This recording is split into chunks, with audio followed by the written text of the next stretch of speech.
And welcome back, everyone, and to anyone who missed last week, it's great to meet you.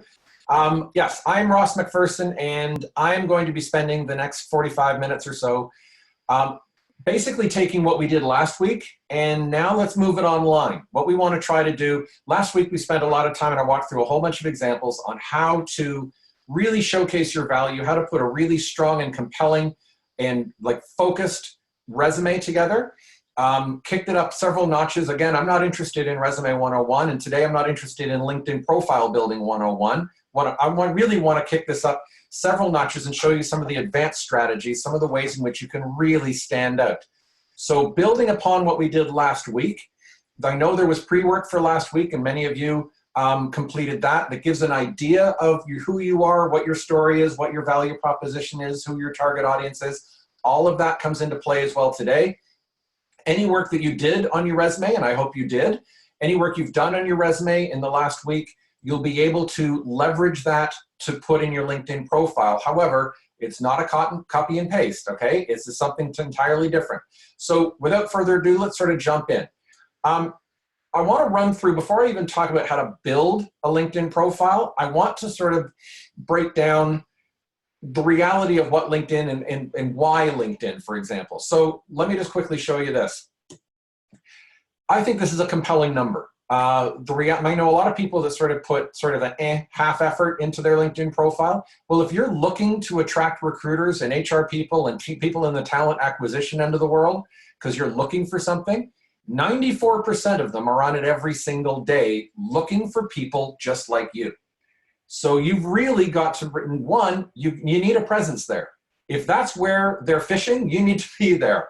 And likewise, you need a compelling presence there. LinkedIn, as I kind of alluded to before, is not just your resume online. It's not just a copy and paste, and it's a mistake a lot of people make. Yes, there are certain sections that are very similar. Yes, there are certain sections where I'd actually be okay if you copied and pasted. But there are sections, and this is really important, where you've got to create something strictly for LinkedIn. It's designed to be a little different. It's designed to complement what you already have in a resume, and it provides a more kind of 360-degree look at you. A resume, even at their absolute best and most compelling, shows a certain perspective of you. LinkedIn is specifically designed to sort of fill in some of the blanks and showcase your brand and your value in slightly different ways. And you need to take advantage of this if you're really going to make LinkedIn work for you. One of the other things is your profile should be complete and compelling. Now, all of the sort of ideas that I gave last week in terms of it should have a focus ideally, it should have all of those still apply. But the reason I highlight complete and compelling here is because, again, these are the two biggest mistakes I find in people's LinkedIns. And they're wondering, people contact me and say, why is the world not beating a path to my door? I'm on LinkedIn and it lists what I've been doing. Why is it not working? Well, there's a few things. And very often what happens is I'll go to someone's LinkedIn profile and it's incomplete. There's either sections all missing, or there's just a lack of content, or it's what I call skeletal or thin. It's skimming the surface. It's barely providing me enough value or enough information to really get a sense for who you are.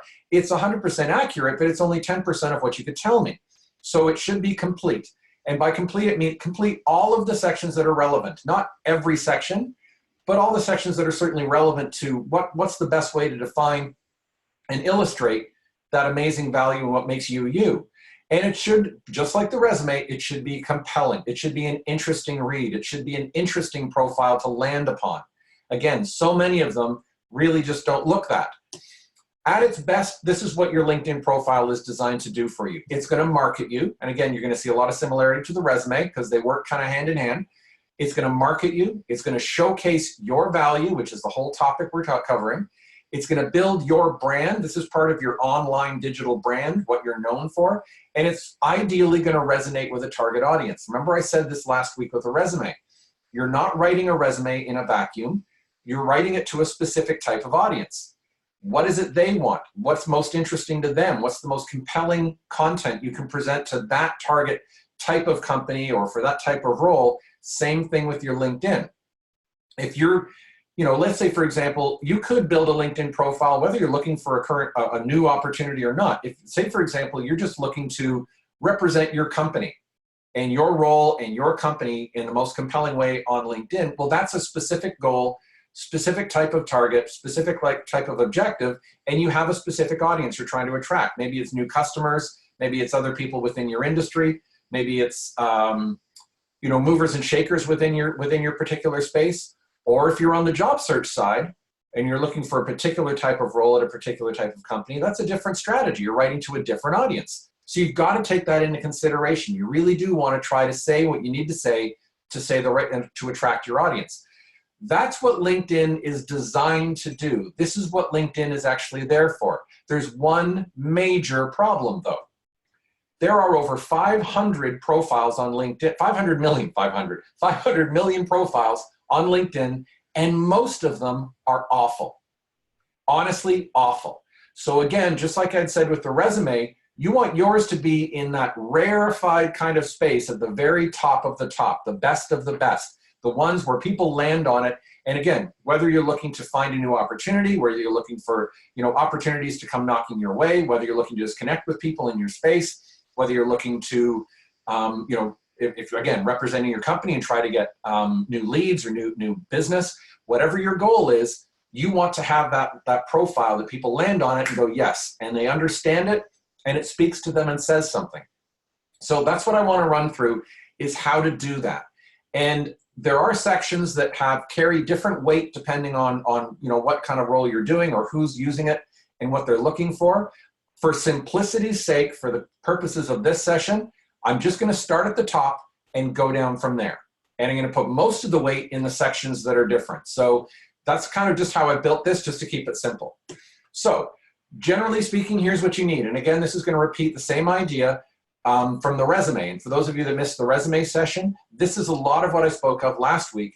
And it's the same sort of things. You still need to know your audience. You still need to know your value proposition to that audience. And it's not just, I'm an accountant and I know SOX and IFRS and financial reporting and blah. Well, that's every accountant out there. Let's be honest. It's most accountants out there. What is your unique value proposition? You're not skills. How do you help companies?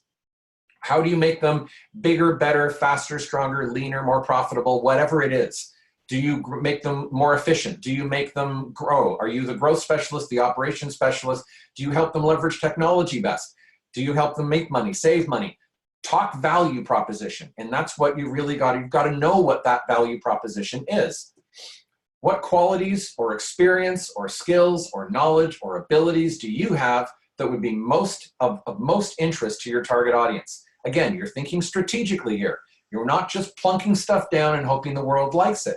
I want you to think about your target audience, think about what your goal is and what's the best stuff you have to offer that's going to leap out and be that compelling content. On top of what you already have, what distinguishes you? So remember I said even last week, these are say 4 or 5 things that your target audience is most interested in. These are the 4 or 5 things you have that match it. Obviously you want to marry those in how you've written this. But if you offer anything on top of that distinguishes you, makes you stand out from your competition, by all means, showcase that as well. And then you've got to be able to communicate it effectively. Know your story, use compelling language, that sort of thing. So that's the idea, that's what you need. So we're going to start at the very top. And again, this couldn't be any simpler than your photo. Now, before I dive into the photo, just a couple notes on it. First off, you do need a photo. I don't have a slide that sort of walks through why you need a photo. I'm just going to tell you right up front.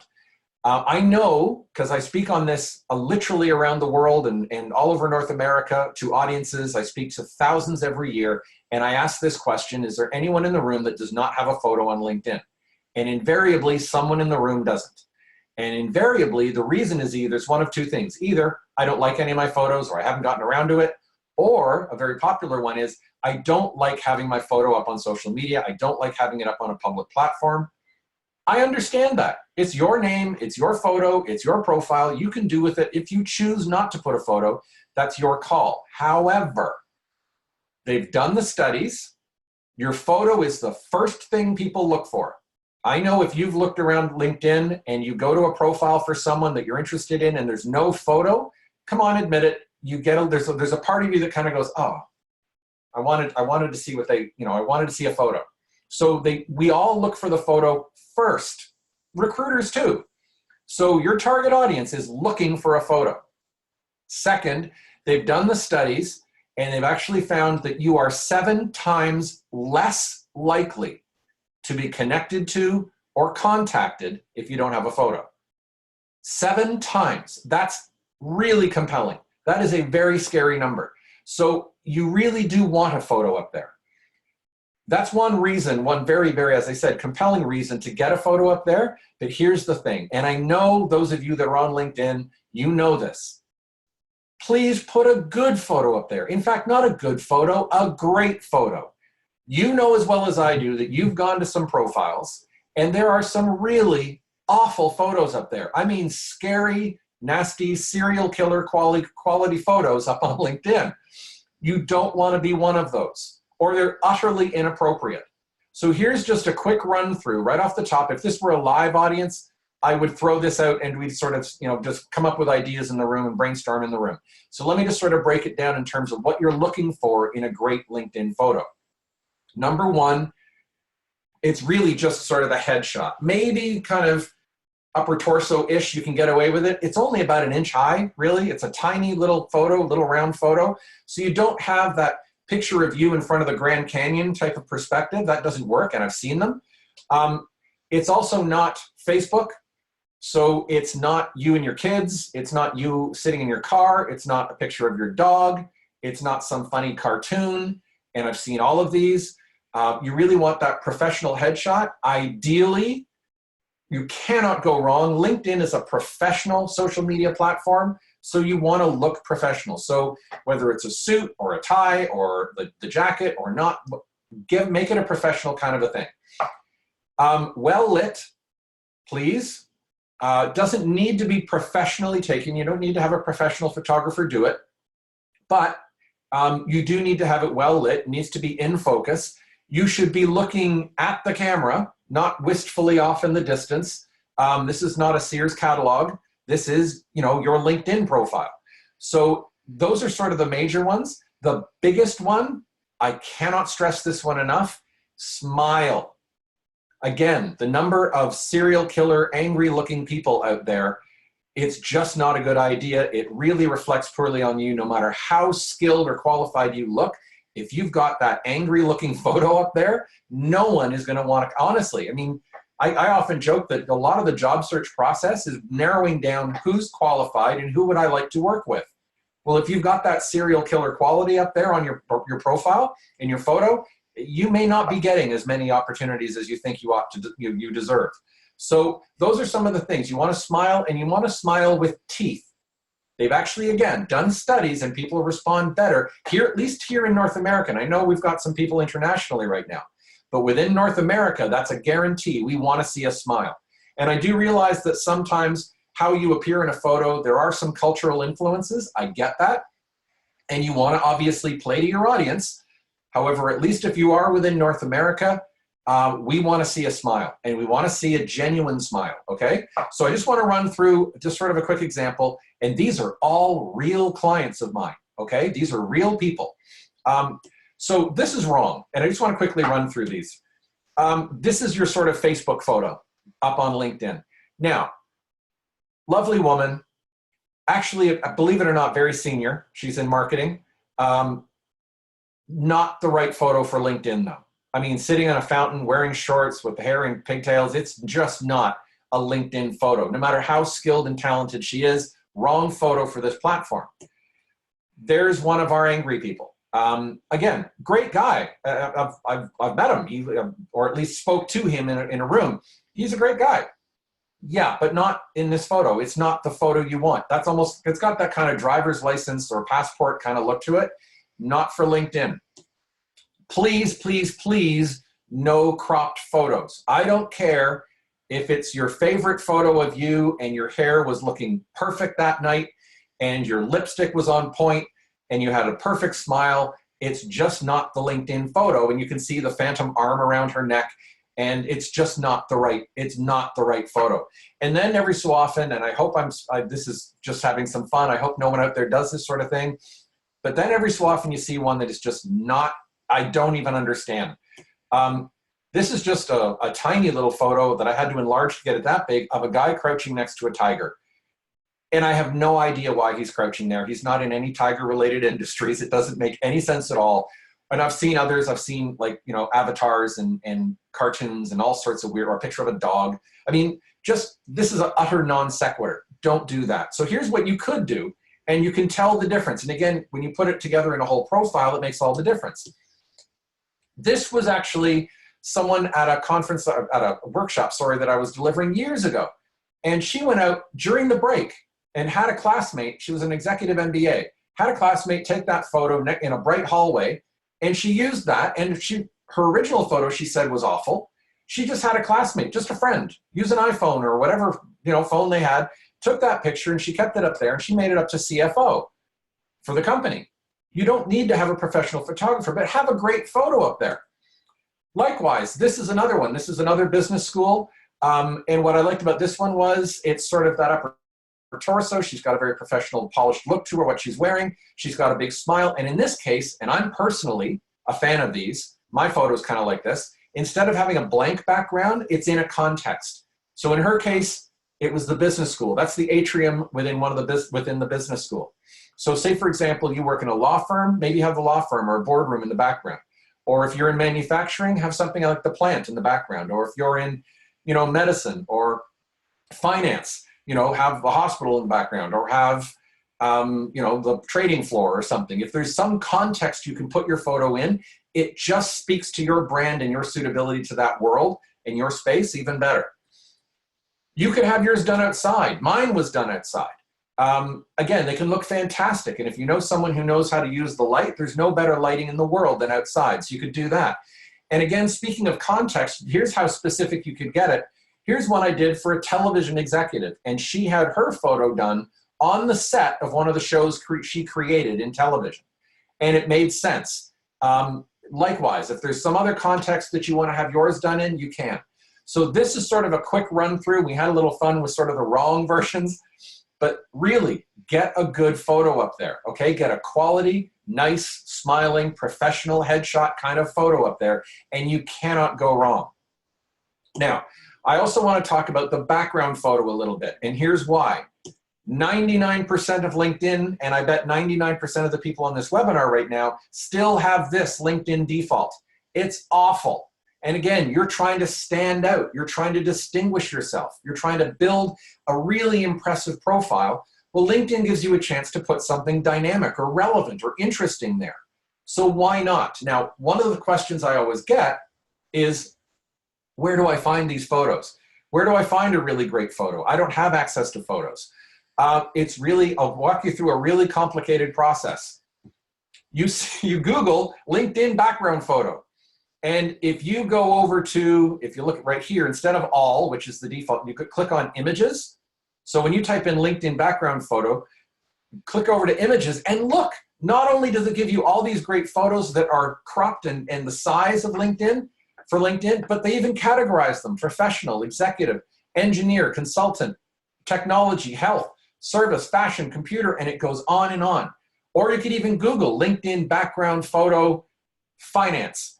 LinkedIn background photo, I don't know what, technology, whatever it happens to be.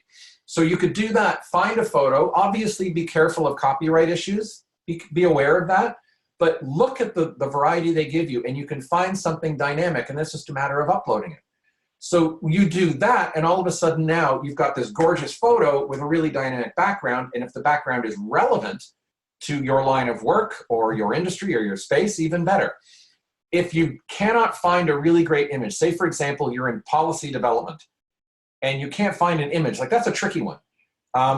Policy development, how do you find an image that really works for that? That's not the easiest thing to find, to be honest. It's not like technology or business or sales or something, or manufacturing. So if you're in a very obscure or unique kind of a line of work where finding an image is kind of tricky, but you work in a particular geographic location, well then if you look here, there's a beautiful skyline. So I've done, for example, And have clients who've said, look, I can't find a photo I really like. And I'll say, well, you're in Houston. Are you staying in Houston? Yes. Well, then why don't we find a gorgeous shot of Houston for the background? And I've done it for Montreal, and I've done it for New York, and I've done it internationally as well. So maybe you can find something like that. Or just a really nice image. Please don't go silly. Maybe your passion is cats, but please don't put an image of cats up there. It's still a professional platform, okay? Remember, it's still a professional place. So find something interesting and relevant. Then you can't go wrong. So that's the easy stuff. Photo, background photo, and believe it or not, here's what they look at. When they've, again, done sort of heat map studies of LinkedIn, and when people go to a LinkedIn profile, there are certain things they look for first when they go to a profile. Your photo and your name and the headline under your name. So the headline is what I want to talk of next. Now here's mine, and you can see the photo, just a headshot taken outside. You can see sort of a corporate businessy, business schooly type of image in the background, and this is the headline. So the headline is what is right underneath your name. You have 120 characters. Most people do not put enough in there. Most people put the wrong kind of stuff in there, or they just allow the LinkedIn default, which goes to your current job title, which may be 30 characters, which means you're leaving 90 available characters to showcase what makes you amazing or to grab someone's attention, and you're leaving it just empty. And again, when you move around LinkedIn, this is a really important thing. Your headline is important. So say, for example, if you're trying to connect with someone, well, actually think of it this way. When people send you requests to connect on LinkedIn and you're trying to build a really great network, you see three things when they send you that connection request. You see their photo, their name, and you see their headline. So LinkedIn recognizes these are three really important keys. Your headline, if they don't know you by name, and if they've never seen your photo, then your headline has to speak to them. So you've got to say something of relevance in here. And the number of times I will see, like for example, again, I speak at a lot of MBA programs with people who are currently getting their MBA, currently completing the program, and their LinkedIn profile says MBA candidate at, Stanford GSB. Okay, that's 100% accurate, but it's telling me nothing about, I don't know a thing about you now. But still don't know. I still have more questions than answers. So what could you say there? So let me just walk you through a few ideas that you can do, and these all fit in 120 characters, and they say something. So first one, Program Director at ABC Industrial, Specialist in Aeronautics and Military Applications, Greater Seattle Area, Stanford MBA.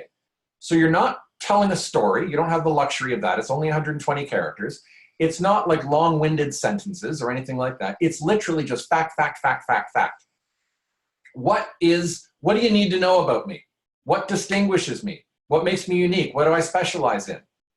So it could be something like that. Or it could be something like this. Acquisition CFO at ABC Inc. Strategic Finance Executive, Technology and Semiconductor Space, Global Experience. And again, you can use short forms, acronyms, as long as they're understandable and obviously knowledgeable and make sense in your space. But again, it all fits under 120 characters. And again, you'll have a chance to say so much more in the other sections, but this has got, if you think of it almost as like when you're moving around LinkedIn and connecting with people and trying to contact people and so forth, this is kind of your business card. And you're more than just your job title at your current company. There's so much more. So this is kind of like, I've got my photo, my name, and this. What else can I say? And I'm always advocating fill 120 characters to the best of your ability. Sadly, spaces count as a character on LinkedIn, but you do want to try to fill this. Here's another one. Let's say, for example, you can openly look for a job. So you are in open job search mode. You're between opportunities. You don't need to hide it. It's not what I call a stealth job search where you don't want your current company to know. You don't mind if the whole world knows that you're looking for a great opportunity. Well, then come right out and say it. Finance executive, targeting management consulting, 15 plus years wealth management leadership, Stanford MBA, or something like that. Or here's another one. And you can use bullets if you want to. This one doesn't even narrow it down by job title. Transformational business leader, growth strategy and M&A leadership, high tech and media entertainment background. Again, if this is what's relevant or what could work for you or what is a good piece of your brand or has the right kind of pieces in it that's going to grab attention, that's what you want your profile headline to say. So normally if we were doing this in sort of a live workshop setting, I'd give you a chance to start tinkering with this. But I'm going to encourage you to start working on this and start really, what is that headline? Come up with a headline that's going to work. And LinkedIn will tell you what your character limit is. I personally, I mean, if you want to do it live in LinkedIn, you can. I personally like to tinker around with it in Word, do a quick character search, character count, I should say, in Word, and then I'll just copy and paste it over onto LinkedIn. It's just, I find that easier. But my point being, build a headline that's actually going to say something, okay? Not just your title. Now, if you are currently employed at a company, I'm a big advocate of leave your title in there.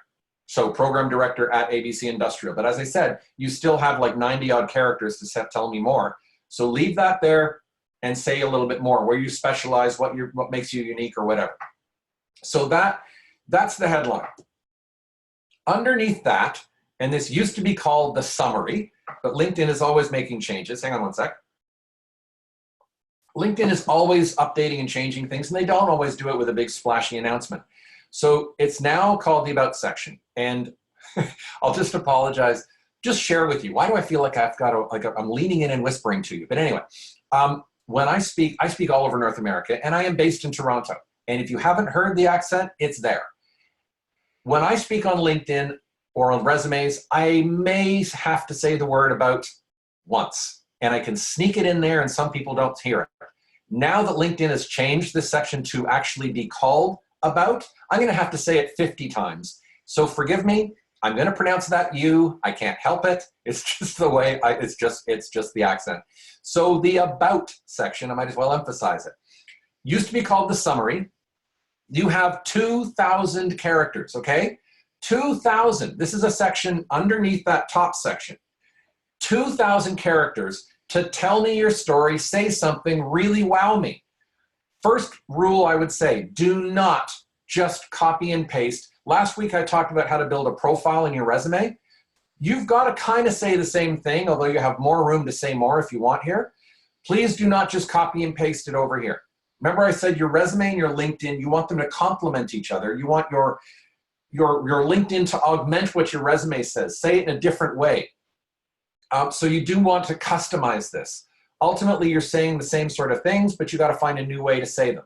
So, but you have 2,000 characters. Now, if you want to know, LinkedIn doesn't share their sort of search engine, their searchability algorithms with us. They're very private about that. But generally speaking, when you look at the character counts in certain areas, it tells you where they expect to see content. They want to see some content. Now, you do not need 2,000 characters per se. I would say on average, I will write, if I'm writing a profile for someone, I will typically do somewhere in the 1,400 to about 1,900 characters, generally speaking. That's kind of a no, at least if you've got 1,400 characters, you've got some substance in there, chances are. If you've got more than that, great. The other thing I want to say quickly before I sort of go through a little bit more detail about this is, I know some of you are thinking, oh gosh, Ross just told me I have to write 2,000 characters or something close to that. I hate writing. I don't like writing. It's not a strength. I'm going to show you a number of samples, and I'm going to show you a method that is dead easy. Okay? It couldn't be simpler, and it creates a really compelling summary or about section. You do want, here's what makes this different from your resume. Make it personal. On a resume, you never use the first person. You never say I, me, my, us, our. You don't say that. You don't do that in a resume. On LinkedIn, I'm going to encourage, in fact, even insist that you use the first person. The tone you're looking for is professional, but conversational. Okay, it's still a professional, platform, but I want you to make it conversational. So you're going to use the first person. You're going to say I, me, my, our, that kind of thing. You want to sound distinct, just like on your resume. Avoid cliches. You're not, a strong team player with outstanding oral and written communication skills. Not that kind of garbage. You actually want to talk to someone. And if you think of it this way, you've got this great, fantastic, smiling photo of yourself. Actually talk to them. So that when they read this, they get a sense that you're talking to me. And I want to hear something interesting about who you are, what you can do, how you can help my company, what makes you unique, what your story is, whatever it is. This is the place to do it. Please, I know you've got 2,000 characters to fill. Avoid enormous paragraphs. Just like in the resume, I said shorter information, shorter chunks of information work better. Short chunks of content work better here as well in your about section. Avoid long paragraphs. If you have like an 8 or 9 or 10 line paragraph, I guarantee you no one is reading it. You really want to keep these concise, skip a line. Concise little thing, like you listen, like 3 or 4 lines, skip a line. 3 or 4 lines, skip a line. There's no physical space limitation, so you can space it out as much as you want to. Make it compelling and interesting, and I'll promise you people will read it. You have the opportunity in this section to link to video, photos, websites, and other content that support or illustrate or expand upon. Say, for example, you're in marketing.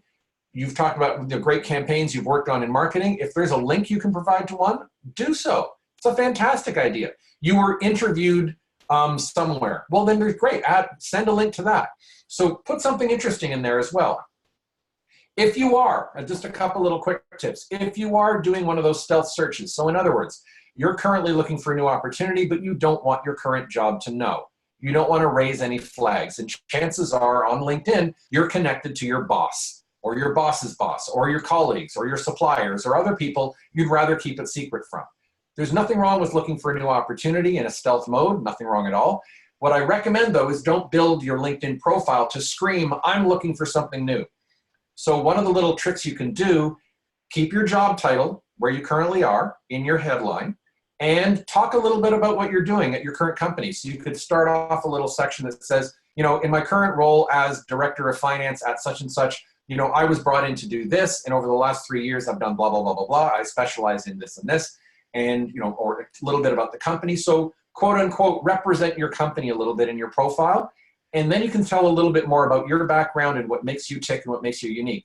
Then it doesn't look like you're in job search mode. You're representing your company online. It's a little bit different. For those of you that are making a dramatic career switch, and let's say, for example, it is an open switch, you don't mind if the world knows. Remember I said in your resume, your profile section is where you've got a top load, load it with everything that qualifies you for that new type of world that you're trying to move into, that new type of career. Same thing, you've got to make it all about what you can offer to that new target world. Okay, your transferable qualifications. This is the section you can do it. Your experience section, chances are lists all your old career, the one you're trying to move from. You can't change that. So the only place you can really focus on what you can bring to a new opportunity is in this section, this about section. So I'm going to run through a whole bunch of different examples of how you can do that. And I'm hoping to I'm not saying these are templates. I want to give you ideas. I want to show you what you can do, because all of these work, and you'll find the one and maybe an interesting little hybrid or something unique that you can do. Ross? So, yeah. Before we move on, I've got a couple questions that have come in that feel relevant at this moment. Can I? Fire away. Perfect timing. Okay. So the first question is, if you're in stealth search, how do you prevent notifications being sent out to your network? Well, LinkedIn used to, and they're rolling out the change now, where they used to automatically notify your entire network if you made a change. If you went into your profile settings, your privacy settings, you can turn that function off. So some of you may still have that quote unquote old profile structure where it automatically did that. It might behoove you, it might serve you to go and check. You go into your settings up in the upper right of your profile, and you can go into the settings and you can look at privacy, and you can actually go in there and it'll actually say, you know, notify your network in case of any changes. You can turn that function off. By all means, turn that off before you make any wholesale changes to your profile. They are, however, rolling out, and I think they've almost finished it, they're kind of rolling out, people complained about that all the time. So it's now no longer a default. Now you actually have to go into certain sections and actually turn that function on if you want. So for most of you, I would say you're probably okay. But if you are still have that old platform, might serve you to just go into your privacy settings and make certain there's not something on there turned on. Okay. Another question, and this is a couple of folks, and I get this too. Yeah. How, if you're targeting maybe a couple different roles, right? How do you create a LinkedIn profile that doesn't feel, I guess, schizophrenic? That's a good word for it. I'll preface it with this, and then when I show you the samples, it might actually illustrate that. And the interesting thing is I structured my profile to do actually just that, because I market myself as a resume writer, LinkedIn profile writer, but I also market myself as a speaker. So what I did, and I'll show you this idea of using headings in your about section, your summary section, and you could have a heading that says, and then use that heading that says something around, say for example, it's general operations or operations management, or as a general manager, and then talk about that. As a sales and marketing executive, and talk about that. So that's really all you can do. I wish LinkedIn would give us the luxury of having 2 profiles, and you could tailor each one for whichever audience you want, prefers to see one or the other. But if you've got to balance both, it really, if you've got 9 different options, I would say the issue is not your LinkedIn. You've got to narrow your career options down. But if you've got, say, 2 options directions you could go in, you're going to have to somehow highlight both of them in your headline and your summary. It's tricky. I wish I could say there's a dead easy way to do it. It is tricky to do, but you can. And I'll show you, once you start seeing the options and how you can start building a summary, trust me, you're going to start understanding how you can balance the 2. Does that answer it at least for now? Yeah, and there are a few others, but I think they can hold till the end. Okay, perfect. So let's dive right into this, because I want to show you what we can do. Now, before we show you the samples, there's a really important detail in terms of what you can put in this section. First off, I want all of you to open with a really strong statement. You want to grab attention in the opening line. 1, it's not just good marketing and promotion, but 2, if you look at someone's profile, or if I go and look at your profile, I'm only seeing the first little bit. And then you have to click on, a link, or click on a button, I should say, to learn more. Well, you want that little opening blurb to grab their attention. You want it to say something. You want it to compel people to look at. So don't start off with something bland. Open with something strong, like a value proposition or something like that, or something impressive about your background or who you are right now. So it could be something like, I'm a senior financial analyst with 14 years experience working with Fortune 500 technology leaders. I hold my CPA designation, have completed an MBA from Stanford University. That's just qualifications, background. And if I'm looking for a senior FA, then that just grabbed my attention. So you get the idea. Open with something strong, and I'll show you a bunch of other ideas. After that, it's up to you. And you could pick any one of a number or 2 or 5 of these. If it's relevant to give a brief career summary, give me a brief career summary. Summarize it for me, highlights. Or if it's relevant to mention your current role and you're trying to move up in that trajectory, then by all means talk about that.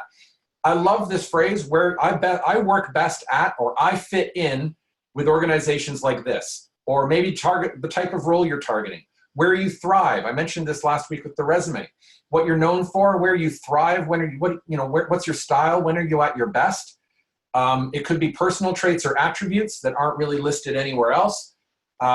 If there are specific achievements or results that really demonstrate or illustrate the kind of person you are, the kind of value you bring, you could highlight some of those. Yes, they're later on in your experience section, chances are, but you could highlight them here.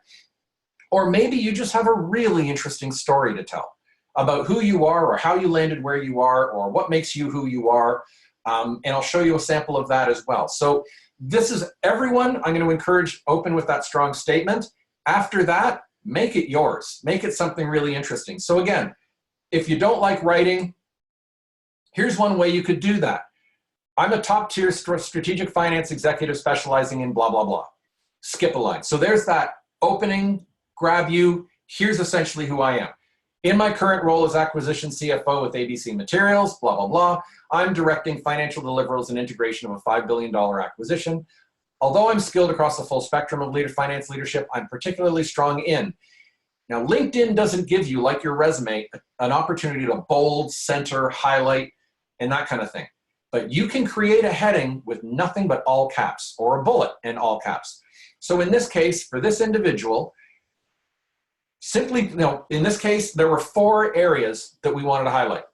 Financial planning, or so FP&A, and then a little blurb under it. Mergers and acquisitions, a little blurb saying, from 19 million to $5 billion kind of M&A activity. Startup business ventures, experience in that. Leadership, here's what I'm known as. I am known, and at the bottom, again, you'll notice it's using the first person.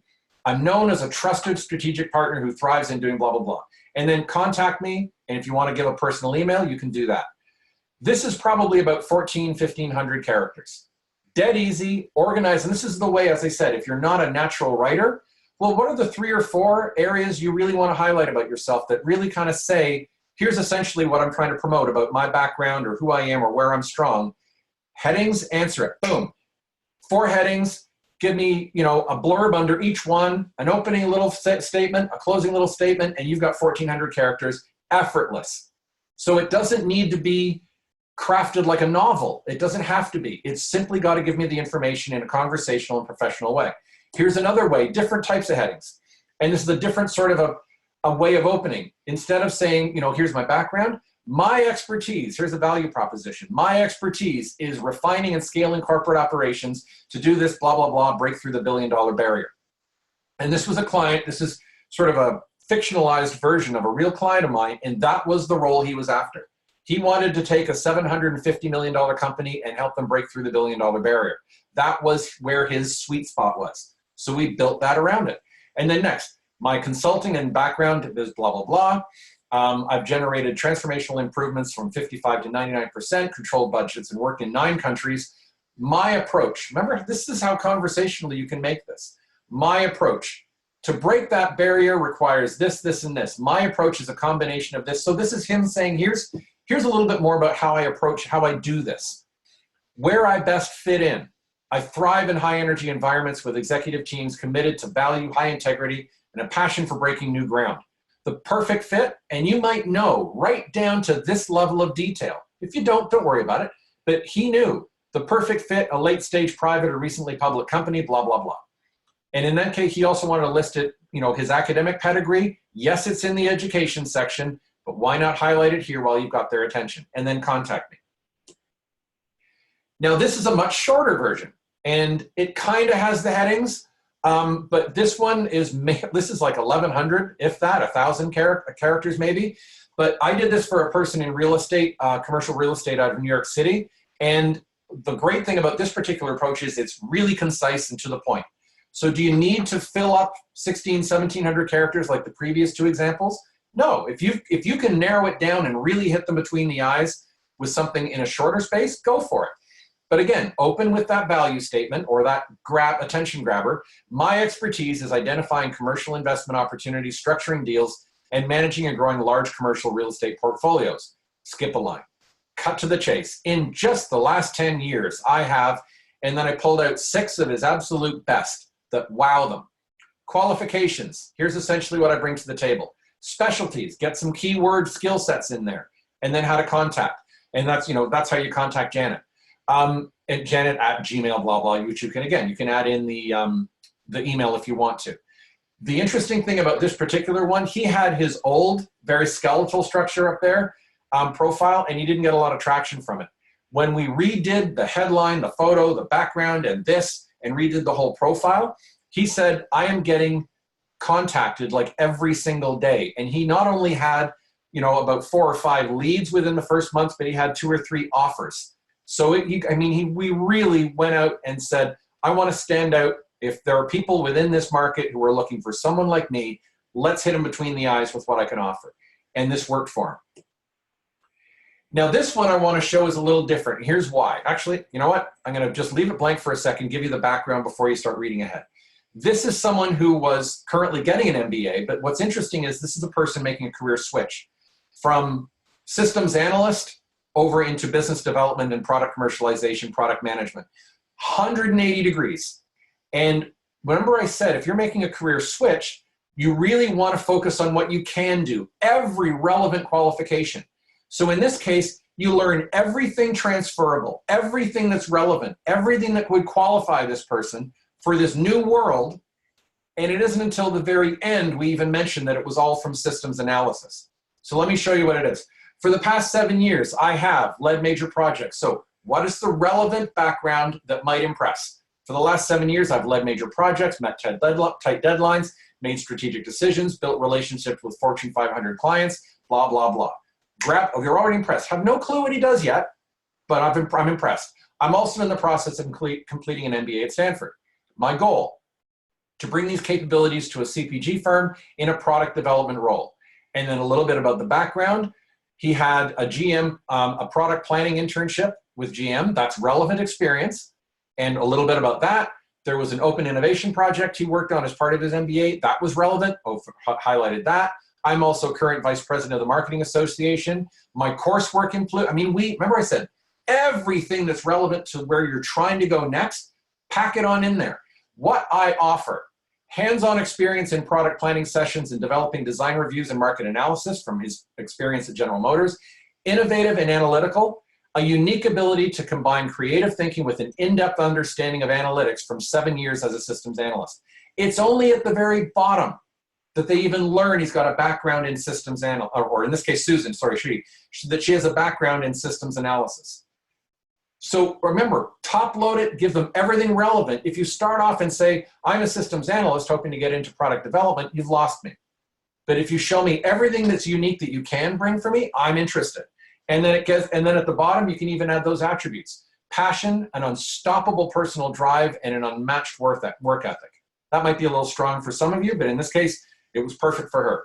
So again, gives you an idea of what you can do. And the last example I want to give, because we're running out of time, you talk about telling a story. This is an executive, a technology executive who works for a very world-renowned music company.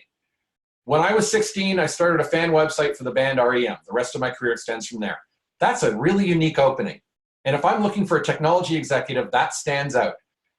And especially if I work for a music company, and he says, I'm a former academic, former newspaper online editor, and present-day technological executive innovator. For the past 20 years, I've been operating at the forefront of old media's emergences into the new, including blah, blah. I lead digital transformations with an eye towards building long-lasting cultures and products. Skip a line. This is how conversationally you can make it. This is a senior technology executive at a major global company. I am a geek in every sense. Music, media companies, technology. I enjoy being labeled as such. I lead, and I love this line, I lead and manage geeks the way they want to be led.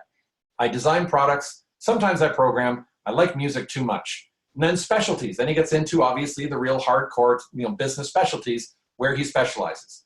Then a little bit about his recruiting and leadership. More importantly, skip a line. More importantly, understand not only technology, but why, when, and how you apply it in a product and user-driven manner to solve real business problems. So again, this is not headings. It kind of tells a bit of a story, but it's really unique. So again, you can make this entirely your own. This is your section. What do you want people to know? And what's going to reach out and grab them? So a couple other quick things, and then we'll open it up to some questions. The experience section. This is the only section, easiest section. If you built great resume content from last week, this is the only place I'm going to say, go ahead and copy and paste it in here. And get it all in there if you want. All the bullets, everything. Feel free. In fact, they give you 2,000 characters per position in LinkedIn. If you only put 3 or 4 bullets down on your resume, because you've got to keep it to 2 pages, you could put 7 or 8 down here if you wanted. So you can make it as long as you want it. Here's another little trick. I would be willing to bet that some of you listening have had a job title at a company, it may even be your current one, where the job title did not in any way reflect what you did. And it may even be working against you. Well, here's a little trick.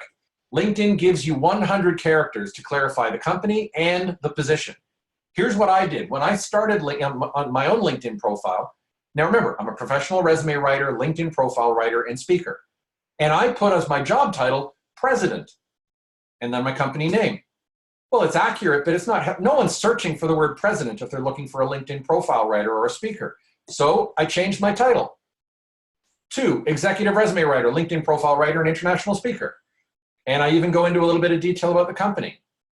Say, for example, you've got a title that says manager of finance, but at any other company, that would be a VP finance. So the title is not helping you move forward, move up the chain. So you could put, don't change titles, it's frowned upon, but you could put, finance manager or manager of finance, and then a hyphen, and then say equivalent to VP finance, or something like that, or focus on this FP&A, accounting, and financial planning, or something like that. So you can clarify in the job title area, but otherwise, just fill it out. Skills and endorsements, I'll just touch on it quickly. You may hate this section, but you do want to get the right skills. Go in there. If you haven't touched your profile in a while, you might want to go in and refresh the skills you're known for. And LinkedIn will default to whichever ones you have the most endorsements for, it's going to put those first. If you want to be known for some others, then you can go in and edit those and move those around. You can actually take it out of the top section and put something else in the top section. So you can edit that.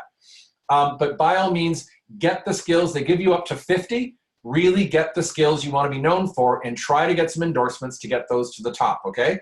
You really do want, it does make a difference.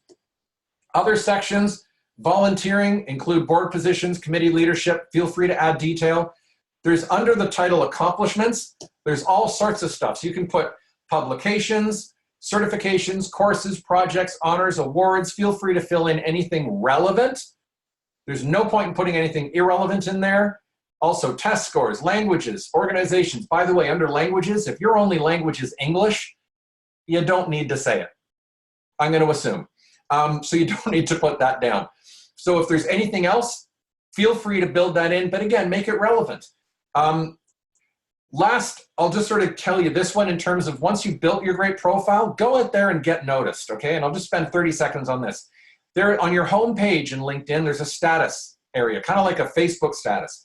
Share some content, link to an article, build some community, get some actual content up there. Actually say, hey, I just did this, or I just listened to this webinar on LinkedIn, or I just did this, or here's a fantastic article, and you share it with your network. It's right on your home page. Right there, share an article, photo, video, idea, and get something in there. Also, post an article. It doesn't need to be a 20-page white paper, just 750 words, boom, and get it out there. Get your name, and then people are interested, they'll click on it, and they'll find you, and all of a sudden you're building this awesome network. And you want to build your network. If you've only got 17 people you're connected to, that's a problem. You need at least 100. You need 3 digits. It's never going to tell you exactly how many once you get past that magical 500, but you want to aim for 500, and you want to at least aim for triple digits. Anything over 100 looks like you've got a network. If you've got less than 100, 2 digits, it looks like you really don't really have much of a network and you're not even really trying. Some final thoughts and then we'll open it up. Take, as I said, and I know I've gone 100 miles an hour, but I wanted to show you some really what it can actually be and what you can turn it into. Just as with the resume, take a deliberate and strategic approach to this. Be concise, be deliberate, be conversational, right to your target audience. What do they need to know? What's going to be most interesting to them? Know that unique value and expertise you bring. Know what your target market wants. Showcase the best elements of you that match that. You do that and build a really great profile, you will attract the right people and the right opportunities. And with that, I will end it and say best of luck. Any questions, Katie? Yes, we've gotten a few. Okay. One that I hear quite a bit is about whether the premium paid service is valuable. I'll answer it very quickly in kind of 2 parts. When it first came out, absolutely not. It didn't offer anything, and people weren't buying it. If you really intend to use LinkedIn, here's where you're going to get the benefit. It gives you much better insight into who's looking at your profile. It gives you better analytics. It gives you deeper analytics. If you're really going to pay attention to who's looked at your profile, how many people are looking at your profile, it gives you really decent analytics. If you're going to go in there, because if you look at who's looking at it, you can always follow up with that person. It gives you more access and more in-mails, an easier and better way to connect with people. So yes, it depends on how you use it. If you intend to use LinkedIn, it might be worthwhile. And you don't need to lock yourself in for 10 years because it's not cheap. It adds up. It really does add up. It's like 30, 40 something a month, I think, still. So that can add up. But if you're in job search mode or you're deliberately trying to achieve something and the analytics are going to help, it does give you really nice insight, better insight than the free version does. Okay, let me take a look at what else we've got here. Yeah. We wrap up. Let's see. This is a technical question. I put some photos in the About section. Is it possible to change the order of them? Is that something that you are familiar with? It's interesting. It sort of defaults. There's certain defaults at LinkedIn. It may, I'm trying to remember now, because again, they keep switching these things up. You got to keep on top of it. It may put it up in the order in which you upload them. If that's not the case, there may be some other very bizarre criteria that they're using, and you may just have to play with it to get it right. I've had to do that where, I don't know if you can click and drag and move things into an order. There's certain parts of LinkedIn you can. And again, Sometimes they just randomly take away that usability, and sometimes they just go ahead and add it in and they don't tell anyone. So it was going to take a bit of fiddling, but I would imagine you should be able to. Okay. I have a couple questions around, and I'm not sure the distinction. Are endorsements worth getting, and how critical are recommendations? Are those two distinct things, and what do you Yes. suggest? Yes. An endorsement is literally just, I endorse this person for this skill. So in that list of your skills, those 50 skills you can list, an endorsement simply, you click on and go, I'm endorsing this person for that skill. And that's it. So endorsements, do they matter? Yes. You do want to try to get some. Again, LinkedIn doesn't share their algorithm with us, but we have, through trial and error, discovered that if someone is looking for skill X and you have 73 endorsements for it and I only have 4, you're going to probably rank higher than me because you have more endorsements for a desirable skill. So do try to get some endorsements for them. I know some of you hate this section because it lacks a little integrity, let's be honest, because I could go to, Katie, I could go to your profile and endorse you for a skill you didn't even know you had. So I could put anything down. And I know complete strangers who have endorsed me for skills I didn't know I had. And you kind of wonder about that. But generally speaking, if these are the skills you want to be known for, get some endorsements. Recommendations are a whole other section where you literally do write a little blurb about what makes Katie great. And so, yes, I do know recruiters who have looked at that because they realize that, you know, the endorsement section, again, has that integrity issue. So they'll look at it, they'll look at recommendations. Do you need 2,000? No, but if you got some solid recommendations and some great phrases and accolades from people, why not? Add it to your profile. I think it's a great idea. And what, go back to previous coworkers or bosses? Absolutely. Anyone who can vouch for the quality of your work or who you are, absolutely go to them. And there's nothing, here's a little tip. Go endorse them for a skill or give them a recommendation. And then send them a little message if you're connected to them and say, hey, I just sent you a recommendation. I'm trying to build out my LinkedIn profile as well. Would love it if you could return it, return the gesture. And if you know this person, odds are they'll do it. Yeah. Vendors are another idea. Vendors another great one. Yeah, I am afraid we do have a few outstanding questions, but it is time to wrap up. So thanks for another jam-packed session. And thanks to everybody who's been on the call today. We'll be back at the same time next Tuesday morning for Conversations, Telling Your Story in Conversations, same URL, but we'll send it out along with the recording and Ross's slides from today. Yes. And just know there's a lot more career content on our website, including one-on-one coaching if you want support on that along the way as you work through your professional profile. So thanks again, and we'll see you next time. Everyone. Thank you, Katie. Bye, Ross. See you soon. Okay. Take care.